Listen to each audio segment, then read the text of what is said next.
Yes. How are you doing? So I've been trying once again to actually I think I found the reason why I can't go live on my laptop. Apparently there is a camera that is on, and so it's disturbing the YouTube camera. And it keeps giving me this information. I don't even know what camera is on, who turned it on, why I can't see it. I have no idea. But other than that, guys, I have so much saliva in my mouth. Sometimes it chokes me. I think maybe because I drink something before I come live. Maybe I should try not drinking anything at all. Okay, now I'm having an ADHD moment. I'm everywhere. I'm scattered. My mind is so many things going on, and I keep remembering stuff to say. But other than that, how are you guys doing? How is the business partners are doing? I hope you guys are busy building your wealth because we are not done with the wealth talk. Today we're going to talk about a subject I don't think it's spoken about a lot, especially amongst this community. I get it. I get it. Why we have no tools. I think that's the answer. We were not born into generational wealth. We were not born with a silver spoon in our mouths. We were not born seeing people, maybe an uncle or an aunt or a distant cousin or somebody in our neighborhood, in our communities, at church, even at school. I don't think we have been exposed to people where we'll be like, wow, those people are so rich. Oh, wow, those people, they must have the best financial freedom ever. We didn't grow up amongst those people. And as a result of that, we never got the opportunity to walk up to them and say, hey, how did you get here? Teach me how you got here. What do I need for myself to be in the same position as you? What are the things that I need to look out for, be careful of?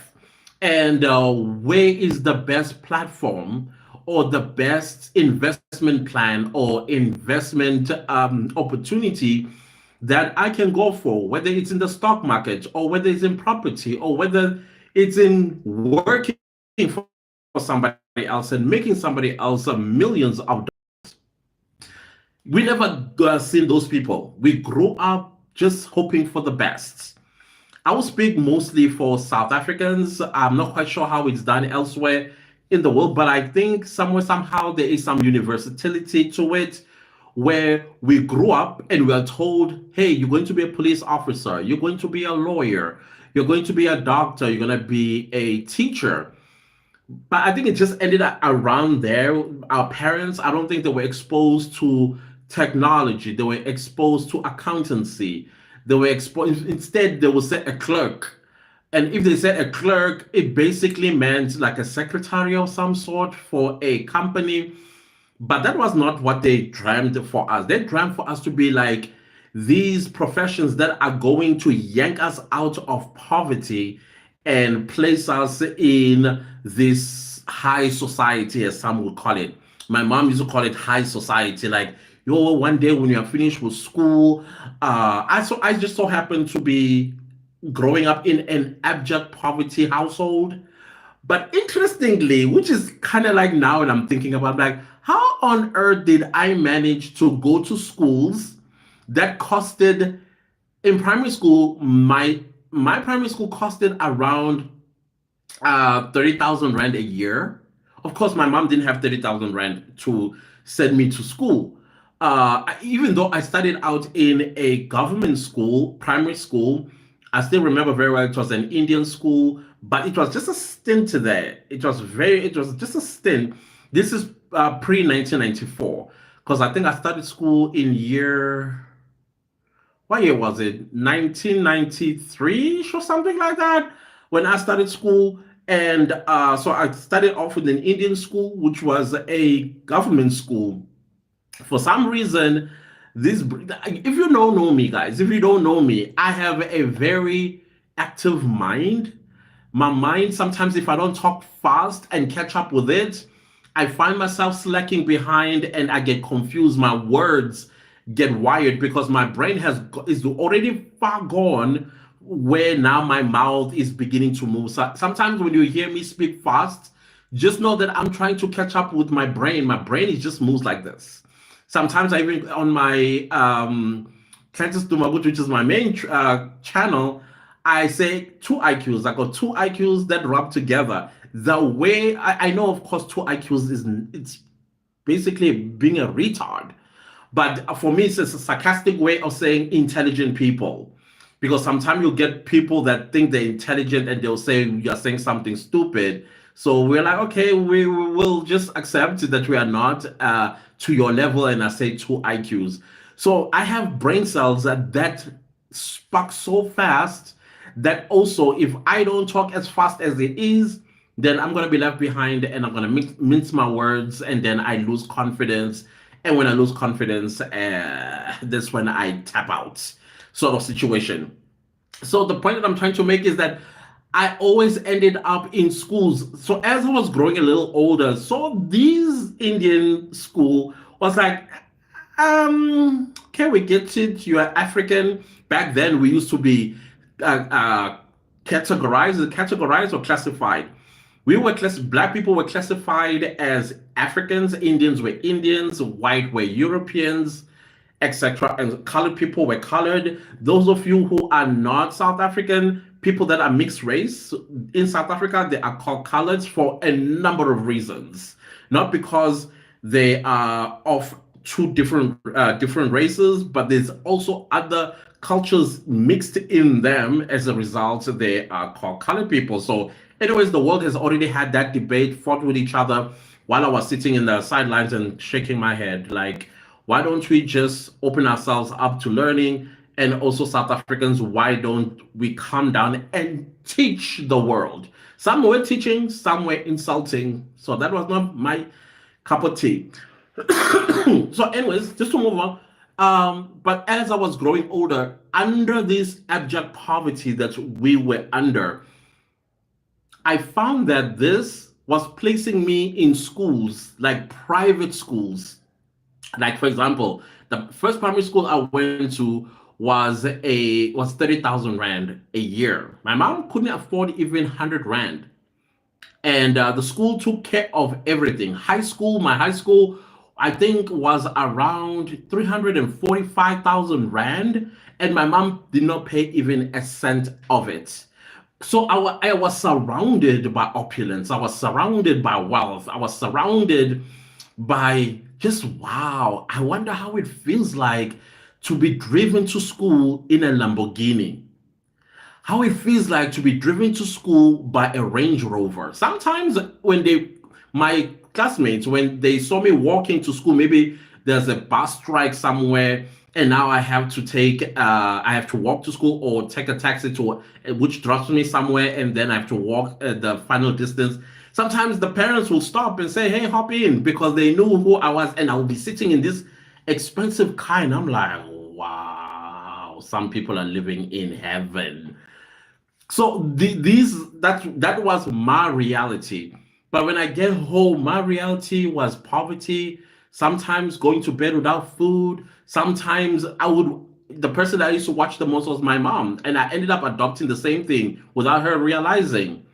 My mom, what she would do is she would let us eat and then go for seconds, and she would not eat. She would not have a plate in front of her. Sometimes she would have it, but she would not be eating, making sure that all of us have eaten. And I think as I was growing a little bit older and smarter, I was like, oh no, this woman is sacrificing herself for us. So now I would eat. If I saw in the pot that the food was not much, I would probably eat half of my plate and suddenly I would cry about a stomach ache or something, or I lost my appetite, so that my mom will have half of what I have eaten. That's a sort of situation we found ourselves in. So we didn't have like people in our communities that we can say, wow, this household is known to be rich, and we know the people of this household, or whatever the case might be. And then the other situation, that as I was growing older, especially in the Black community, Black people, we are very much church going people. And I don't know how many times I've heard this drummed into our heads that Your only ambition in life is to serve God. And if they don't say that, they'll say your ambition in life should not to accumulate wealth. And then they'll give a scripture about a camel and a needle, or it's easy for a camel to walk into a eye of a needle than a rich man or something of that nature. All of these things are embedded in our heads. And then you get another scripture, or maybe I'm not sure if these are scriptures, guys. I think so, they are. And then you get another who will tell you, oh, money is the root of all evil. All of that kind of like gets into us to a point where I know a lot of people, the moment they hear money, they literally change in the face with absolute fear. Like, oh, I don't want this to hinder me going to heaven, or hinder me with my relationship with God, or hinder me to become evil, or whatever the case might be. And all of these, we grow up and they embedded in our heads, and it becomes part of us. And then when we grow a little bit older, we don't have the tools to go for our financial freedoms because we are afraid to reach that path. How many black people do you know that are afraid of success? At some point, I was extremely terrified of success. The moment you say, hey, you're going to be successful, I was argumentative. I was defensive. No, I'm not. I'm not going to be successful. Why? Because of these things that were planted in my head, that being rich, it is wrong. It will take you to hell. It's going to turn you into an evil person, if not stingy, all that sort of stuff that we learn. And then you look at rich people. As I was growing older and I was hanging out with these wealthy people that I went to school with, I ended up asking questions like, so how did you get here? Of course, some will tell you hard work, oh, hard work, when you know why they got where they got the wealth from. I mean, they got it from their father's father, and so on and so forth, going all the way back to the colonial times and the gold rush, the diamond rush, and all the opportunities that they've gotten from that, and then it's been passed down generation to generation. They will not tell you that. That's one thing I've noticed. Even if you sit down a person that comes from a very wealthy family because of mines or because of coal mine or whatever sort of mineral resources, they never want to go there. They'll tell you about hard work. You have to work hard in order for you to be where I am. But when you ask a little bit deeper, they also get a little uncomfortable and defensive. And sometimes other people push back. I learned as well that just because somebody is wealthy does not mean that they got the wealth in a proper way. These days in South Africa, people are driving Lamborghinis, Ferraris, and all these expensive Italian, German, American, and what other cars that are French cars. But most of the time, it's your Italian and your German cars. I mean, cars that cost in the US, you would say $300,000 to $400,000 a piece. And you ask, and then you realize, oh, the reason why they're being a little bit vague is because of the roots or the source of the wealth. The wealth was not because of hard work, was not because they invested something and it paid out this amount. In most cases, it's corruption. Other cases, because they hijacked somebody through theft and stuff like that. So now for me, when it comes to wealth, it's a little bit shaky. I'm so sorry, guys. It's a little bit shaky. And I ask myself a question every time: how did you get to this point? Was it legit or was it? And sometimes you just look at the person's age or assume their age. If they're younger and they have all this, for me, it's clear where that is coming from. But I don't want to deviate too much from today's topic, but I'm just laying a bit of a foundation as to why we are poor, what's keeping us poor and angry. Because, hey, poor people are angry. We are, we try to smile, we try to be, to forget about our situations. But when it comes to the crux of it, we are very angry because we are poor. Now we need to find out what is it that's keeping us poor. I found about 9 things that keep us poor. I know there's far more than that. And one of which is, I already mentioned it, it is how we were brought up.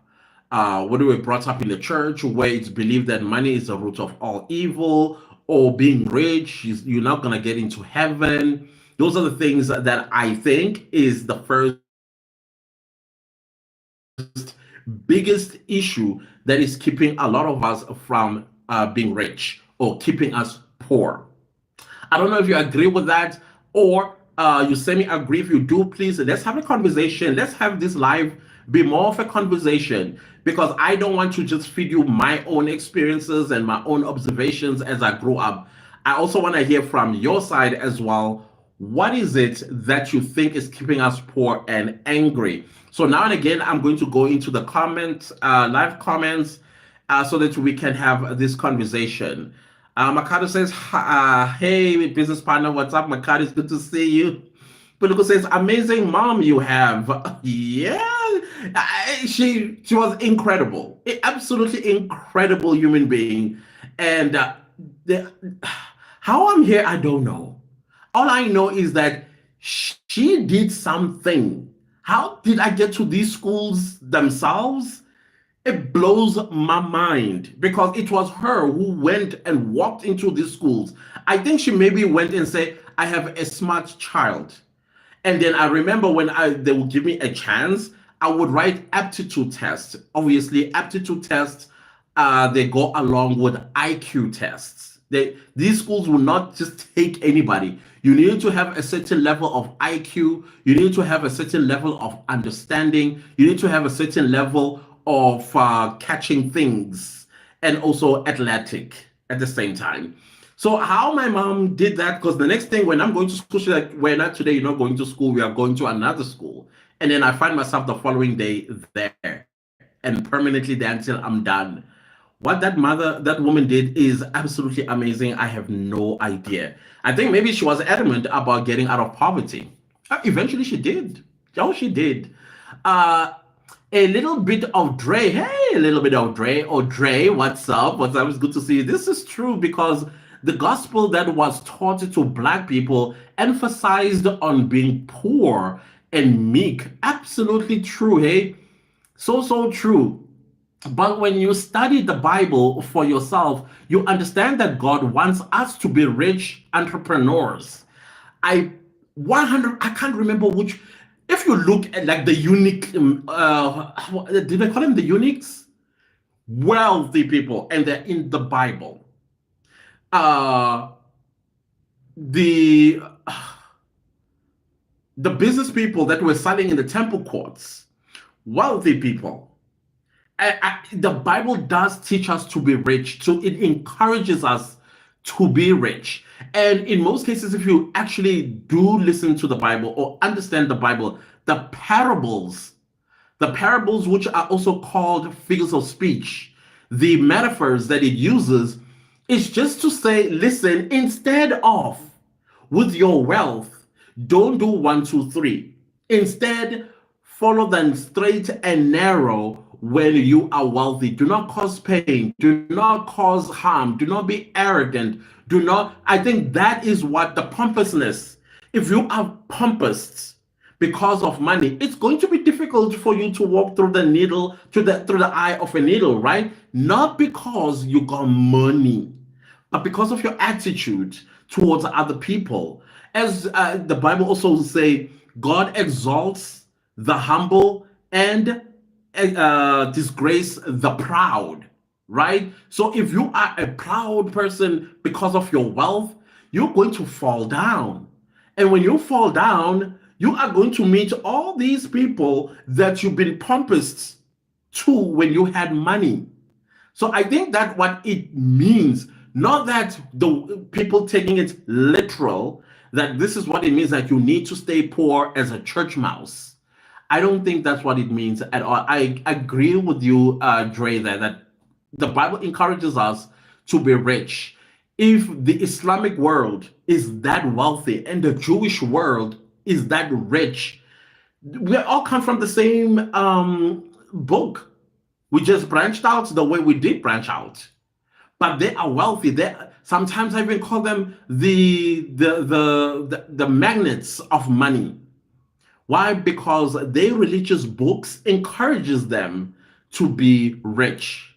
And of course, most of their religious books come from the Bible. Most of their scriptures come from the Old Testament. If you read the Old Testament, you are going to meet a lot of rich people in the Old Testament, pharaohs included. So why now do we turn around and use this as a weapon to keep us poor and angry? uh Princess Kanye, hey, what's up, business partner? How are you doing? Or like, are you a pastor today? No, I am not, but religion, I believe, also teaches us the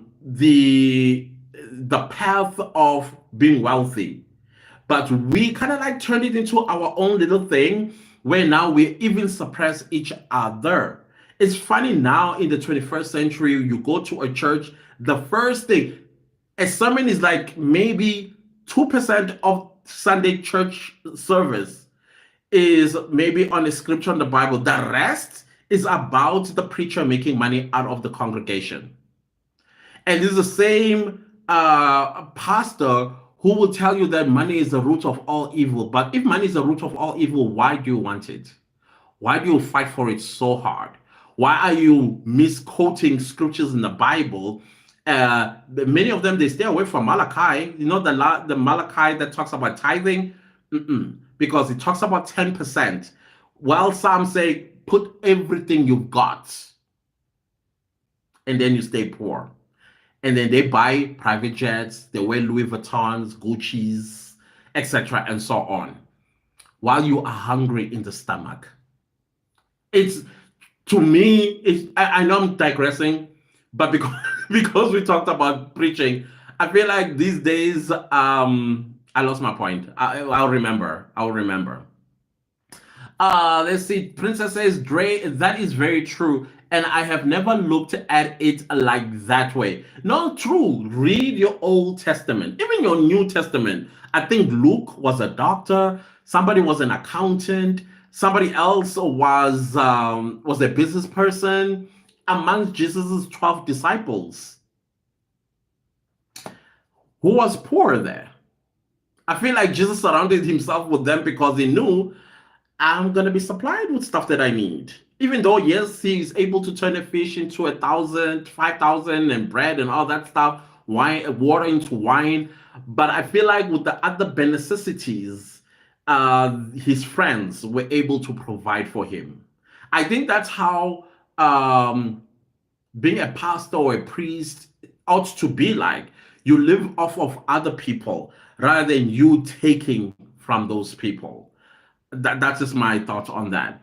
And then we have Makunene Business Ventures. I like that you change your name, your what we know you as the Zulu goddess, to Makunene Business Ventures. I like that. Good. Poverty mindset, we believe, is sanctity or scarcity and so much. I agree. That is why there is so much corruption, because people do not know that there is enough for everybody. That is so true. What breeds corruption is the fear that the pool is, or the pie is very small. So I need to take as much out of it that when it dries out, at least I have money stashed in Dubai, I have money stashed in the Cayman Islands, I have money stashed in the Swiss banks, and so on and so forth. That is very true. That is so true. And of course, financial education as well. It's seemingly a problem when it comes to poor people. I don't think we even take the time to sit down. And now these days, we have YouTube videos, we've got books, we've got the internet, Google, which is like, if you have data, is free. And then you learn about finances, how to take. If you win a lotto, I mean, if you look at the lottery winners, within 2 years, they are broke. It's as if they never had those millions and millions of rands or dollars or pounds or euros. Why? Because of financial education. We do not take the time. And even when we are given the tools like a financial advisor, even our own banks, your own bank where you bank your money, there are financial advisors that you can make an appointment with, especially now that we are talking about building your wealth. And as you see your wealth building up, get a financial advisor. Let them take you through financial therapy and give you or lead you in certain ways where you will take this money and invest it in other places because they are knowledgeable about all those things. Instead of saying, no, I'm going to, and the next thing you no longer have money. Money is all gone. Now you are begging. I just heard a story the other day. In fact, it was about, I think, last month. I was in an Uber, and then the Uber driver had like a talk show or a radio talk show, and there's a sister that is asking for advice from people that listen to that radio station. What should they do about a sister of theirs who had monies? She was working for over 2 decades, and monies came out, her pension, about 3 million rand, and she did not do anything. She did not give a share, even anything with her siblings. She was always taking pictures and videos in Cape Town, taking videos and pictures in Greece, taking videos and pictures in Australia, flying first class to all these destinations, staying in five-star hotels, and taking a boyfriend who later on, when everything fell flat on her face, was the first one out. And now she is threatening to herself and her children because they no longer have money. The apartment that they're living in, they are evicting them because she cannot afford to pay the rent.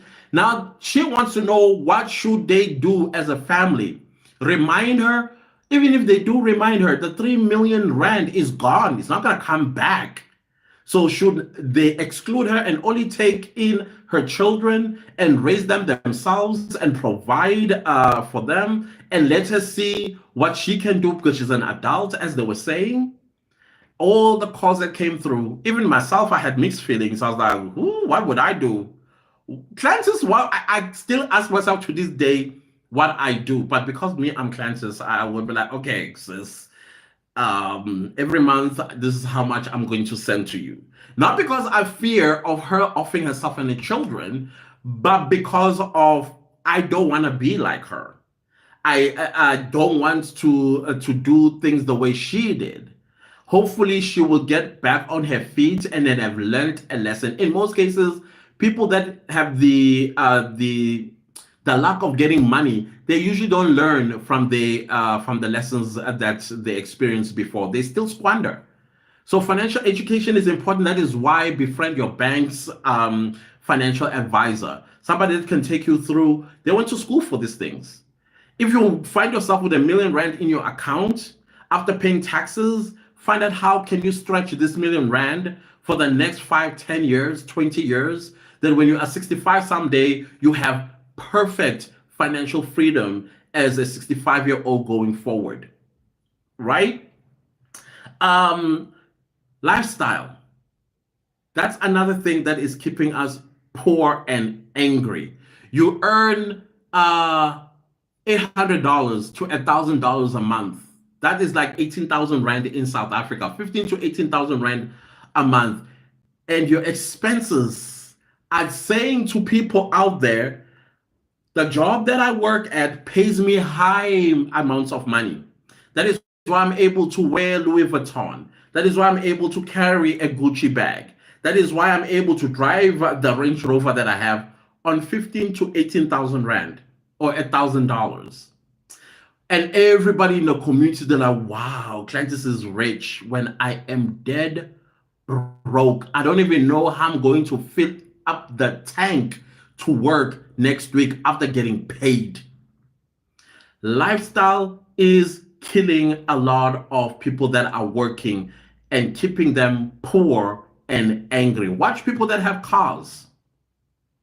They're the most angriest people you'll ever come across. And then we guise that as road rage. No. People are broke and angry.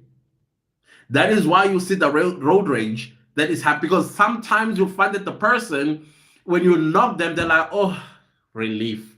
I think I'm going to get something out of this guy or out of this lady or whatever the case is.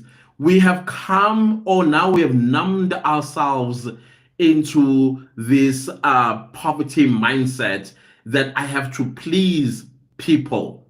You go out every weekend and then you spend money on alcohol. I think the last time I talked about some people spending over 10,000 Rand just for what?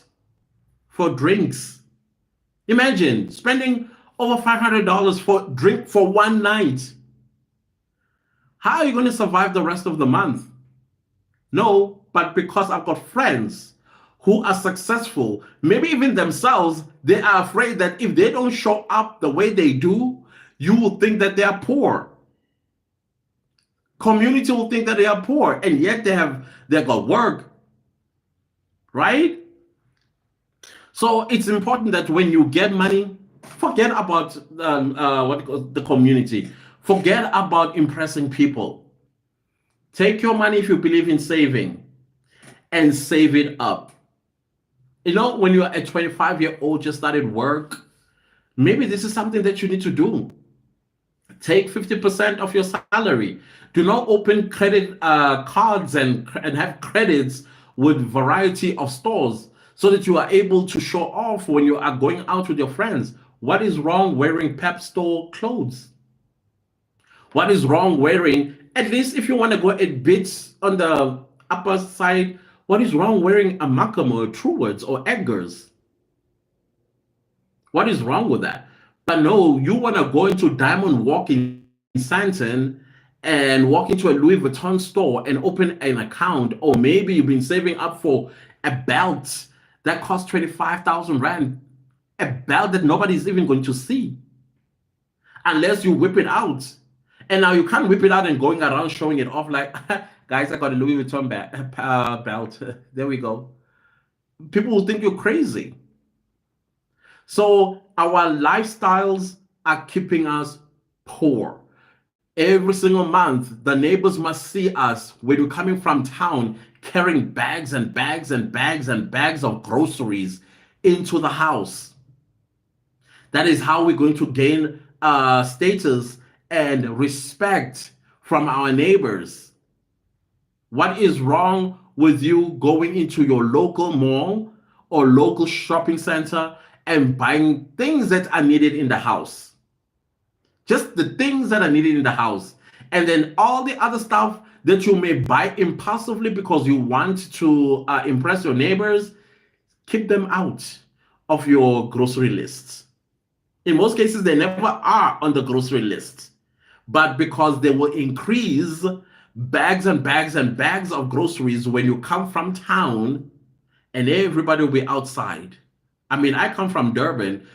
In the summer, many people are sitting outside. If the sun is at the back, now there's a shade in front, and the taxi just comes and drops you right there at the gate. Imagine all these neighbors that are sitting in the shades, and you just keep taking out bags, plastic bags of groceries, even calling the neighborhood children to come and help you.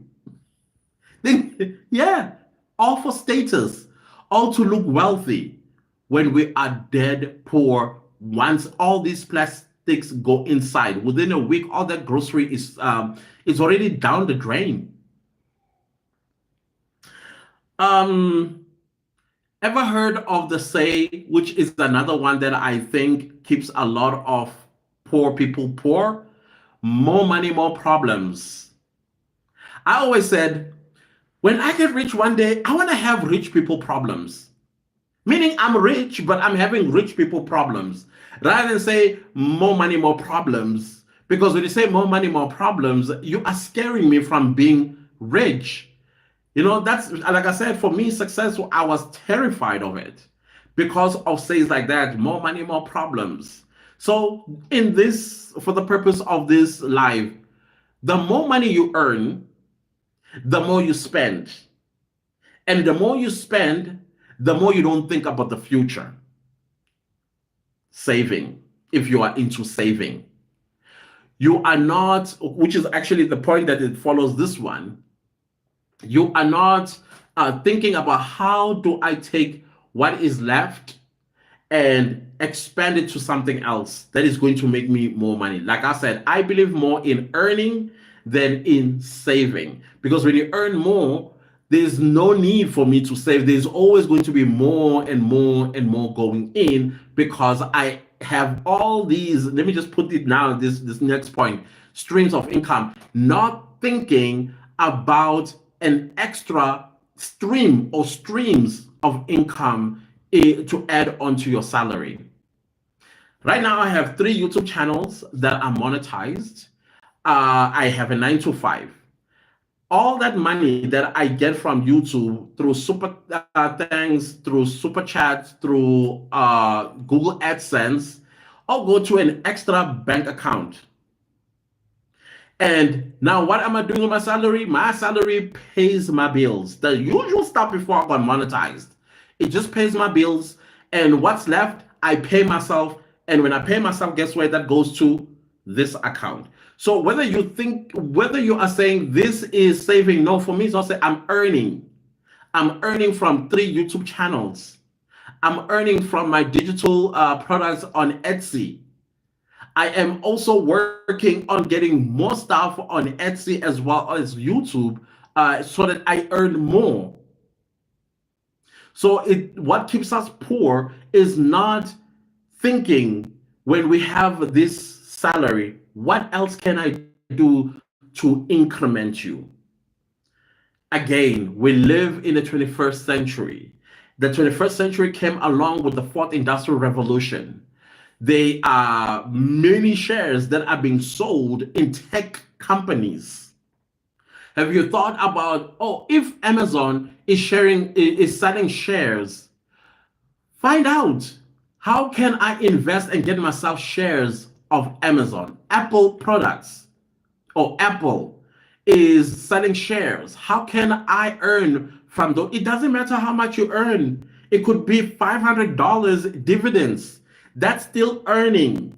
That's still extra income that you can take and earn it into this other account.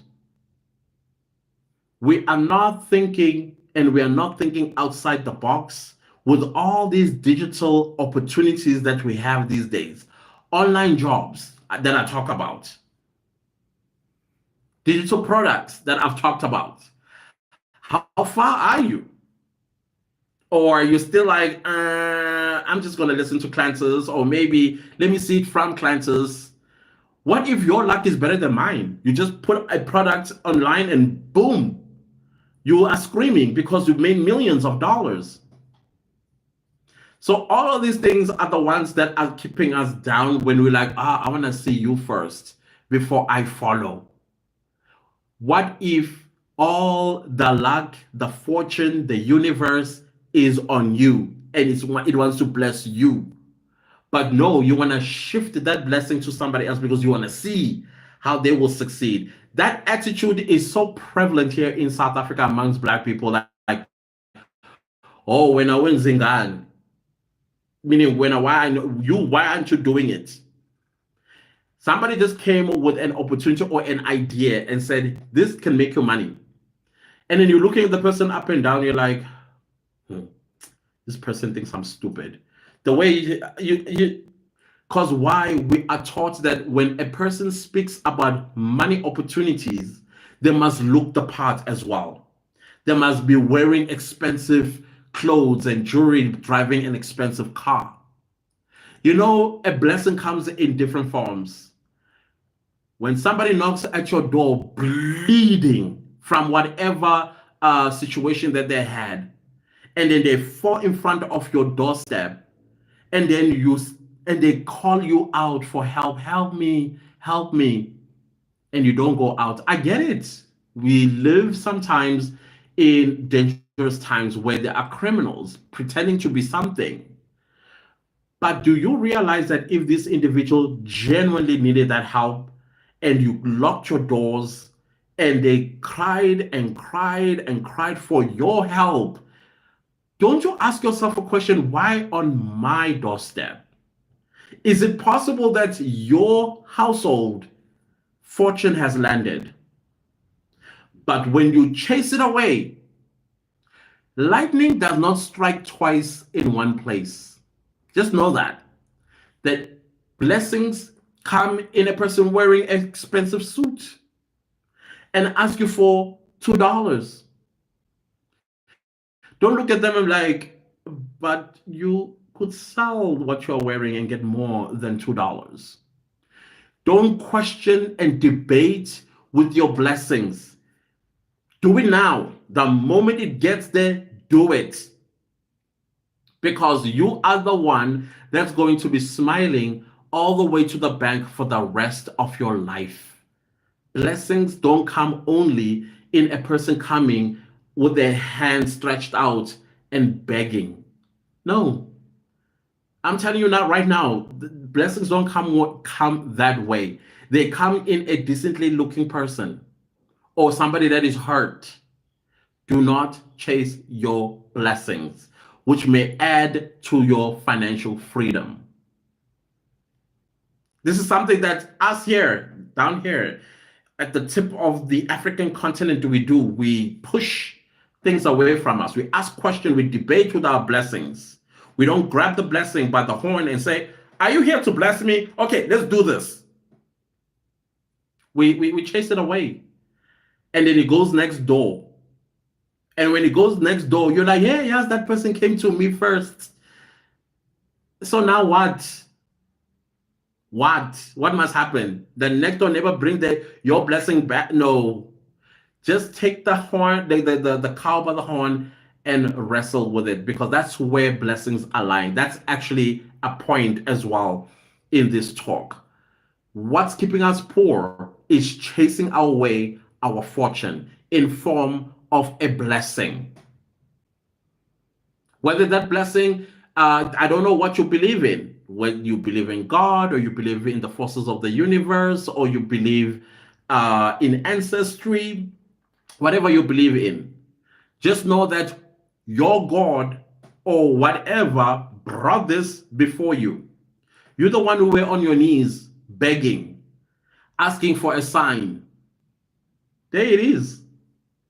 It comes in the most upsetting way and scary way sometimes, where you find yourself debating with yourself, with your partner, and your children, instead of saying, that's a blessing, bring it in. I'm a Zulu person.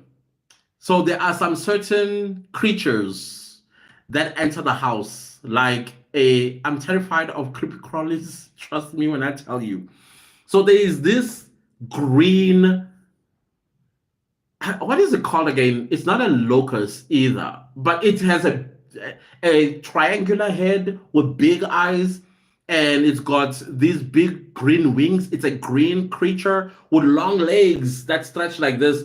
We call that ugogo, like an ancestor.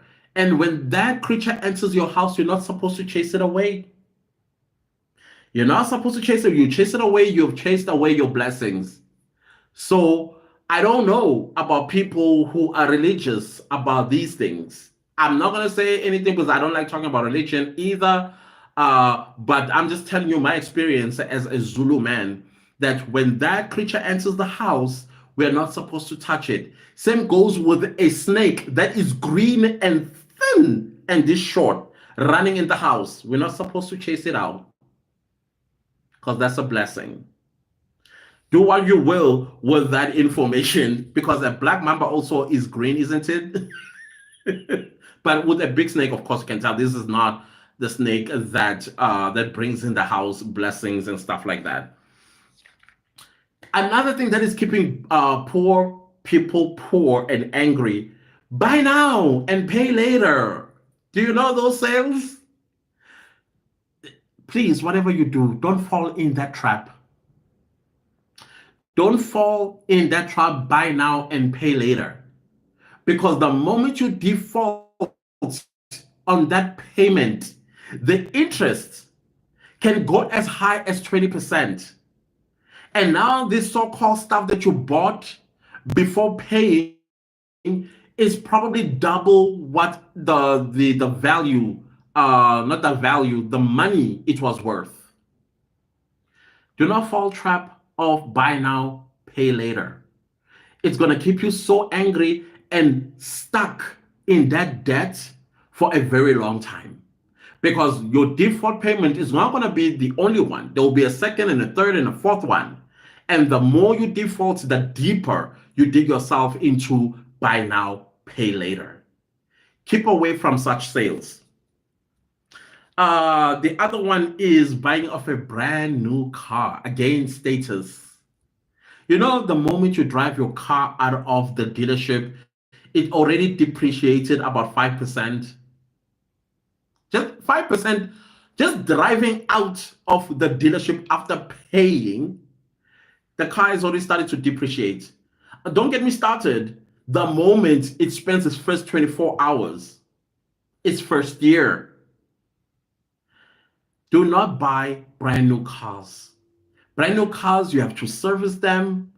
And on top of the petrol or gas prices that just keep shooting up. And there your car is like, I need service. I need service. A brand new car is more expensive than a second-hand car. There are advice out there that say if you want to buy a car, maybe you do want to buy a Range Rover, for example, let that car have at least about 30,000 mileage in it, because there will be less money you are going to spend on that car. It would have had its 5 years and enjoyed its 5 years with the owner.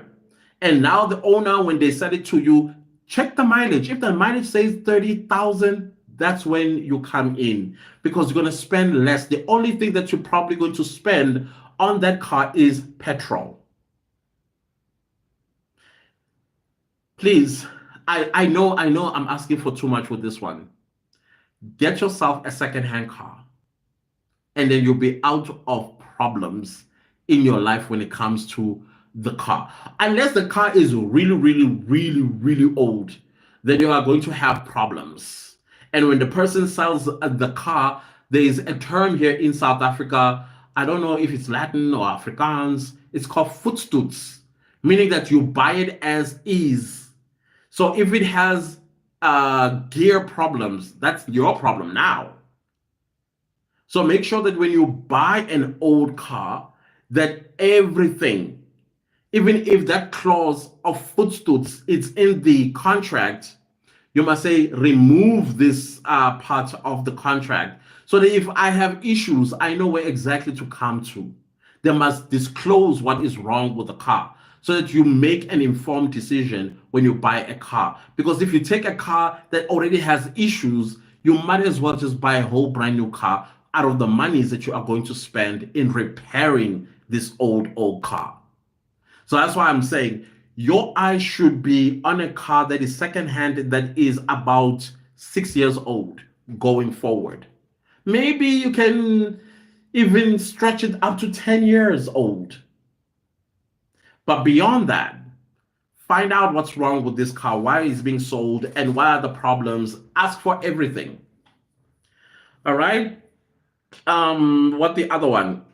Subscriptions. This is my issue when it comes to subscriptions. I realize that I have so many subscriptions, and I know why. And it's something that I think is common with a lot of us, is that we see something on the internet that we like. Maybe let's say Netflix. Usually Netflix will kind of lure you in by saying, if you register, you're gonna get 3 months, 3-month trial. Comes the 3 months trial, you forget, you don't read your emails. And now you have a subscription that you did not think about. And then you're also not tracking your your finances in your account. And you don't realize that there are about 7 to 10 subscriptions that keep pulling out of your money. And you ask yourself, why am I so poor after getting paid? Because of subscription that you forgot, to cancel right before the third month or seventh day trial expired. So it's important that you sit down with your bank statements every single month or every 2 weeks or every week to ensure that there is no extra money that is coming out of your money that is going towards a subscription. I canceled DSTV. I canceled 3 editing tools that I had forgotten to cancel at upon the expiration of the trials. 3, and they were costing me about 300 rand. One was 165 rand, the other one was exactly 300 rand because of the great features. I mean, when you're a YouTuber, you're always looking for the best tools to make your videos pop. I learned at the later stage that no, what people care about is not your editing style. What people care about is content. When they clicked on your video, they wanted to know what they are going to learn, not somersaults that you do with your editing. So I was like, so no wonder I have not had money for so long. I had a subscription fee, a subscription with DSTV for a whole year, taking over 900 rand. And I was not even watching television. Oh, that is cable TV for my international viewers. 900 rand I was paying every month, and I'm not watching television. So these are the things that when you trace your expenditures or your spending or your salary when it comes in, make sure that the monies that are going out, they're not going out to things that you're not using, frivolous stuff as well. All right. So that is the ninth issue that is keeping us poor and angry. That is why we are poor and angry, because we got things that are unnecessary and we are spending money unnecessarily. We want to show off. We want to be seen. We want to keep up with, the Joneses, the Kardashians. In South Africa, keeping up with the Mutsipes. They are billionaires. We just making few thousands of rands and dollars in our account. So we need to think within locality when it comes to our finances. If you believe in saving, save. If you believe in earning, find opportunities that are going to earn you money. Watch my channel and I will plug you. I will plug you like I've never plugged anything in my life. So stick to this channel and let's get rich together and take out this mentality that it's wrong to be successful. I strongly believe that money, I don't know, maybe you also thought the same way. Somewhere, somehow, I feel like money has its own spirit. When you insult it, it's not going to come to you. But when you say, maybe not nice things per se, maybe if you don't say anything about it, neither here, neither there, I think that's when it comes to you. That's when it's attracted to you. And that's how you find yourself having this money. There are people who will tell you that I don't know what I'm doing that's making money just fall in love with me. It's because of the positive mentality, positive expectations, positive feelings about money. They will never say anything negative about money. And I always say that it's not money that is a problem. It's when you start having money, it then exposes the real you. Money exposes the person that you are. If you thought you were generous and lovely and everybody loves you and adore you, the moment you have money, suddenly you're looking at people like down there. You're no longer giving like you used to. It exposes the real person that you are. That's the power of money, I believe. But to praise it, I don't think you should praise it.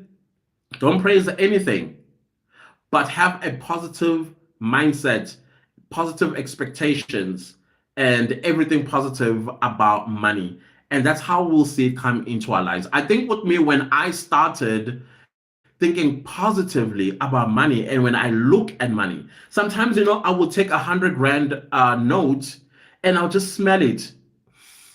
And the feeling of relief by the smell of money is very distinctive, I must tell you. And I feel like as a result of that, I get these ideas that come into mind like, oh, you can make more of me this way, and you can make more of me that way, and you can make more of me and this way. All clean. You're not stealing from anybody. Putting together a digital product, you're not stealing from anybody. You are not going to fight a tender bid somewhere that is going to end up you forking out some money to pay the adjudicate is it adjudicate what they call adjudicators of these tenders, and then they get a kickback, and then suddenly you're driving a Range Rover, but you have not delivered in covering potholes in your community the money the tender that you got for, or pulling water or electricity pipes into your community. But just sitting down for a good 2, 3, 4 weeks, putting together a digital course or a digital product, and then putting it online, and then people buying it, and then you live this lavish lifestyle. That's all it takes. That is all it takes. I did say before that I feel like my Etsy store is about to blow up. I have this feeling that my Etsy store is about to do this incredible. I will tell you when it happens. I'll come up like, it's happening, it's happening, it's happening, guys. I'm telling you, I feel it.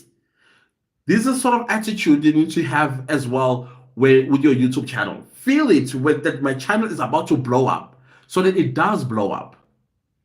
What you take out is what you attract back into your life. If you are going to emit negativity, you are going to bring negativity. When was it? A few days ago, on day one of this live, I did share with you guys that I woke up very negative, and that Monday, everything was just falling apart. It was Tuesday.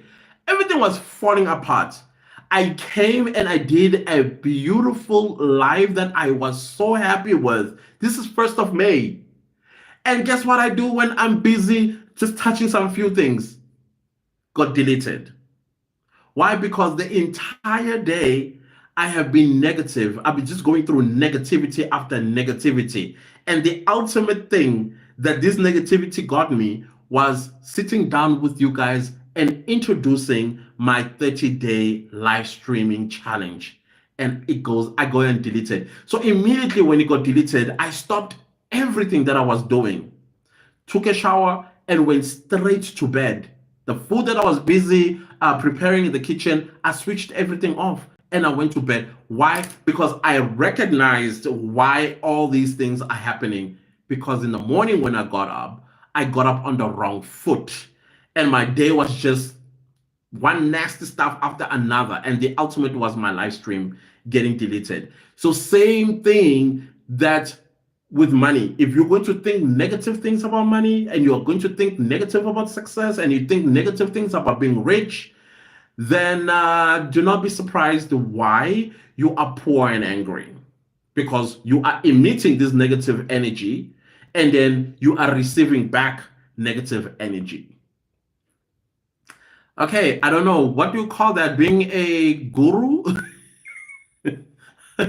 Earlier on, Walkwood all said I was preaching. What do you call this one about manifestation and all of that stuff?